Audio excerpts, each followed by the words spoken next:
بسم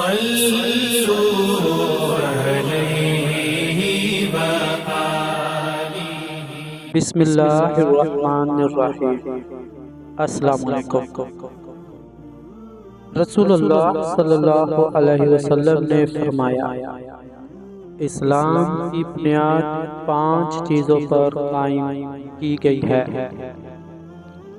اول، گواہی دینا کہ اللہ کے سوا کوئی معبود نہیں اور بے شک محمد صلی اللہ علیہ وسلم اللہ کے سچے رسول ہیں، اور نماز قائم کرنا اور زکوٰۃ ادا کرنا اور حج کرنا اور رمضان کے روزے رکھنا۔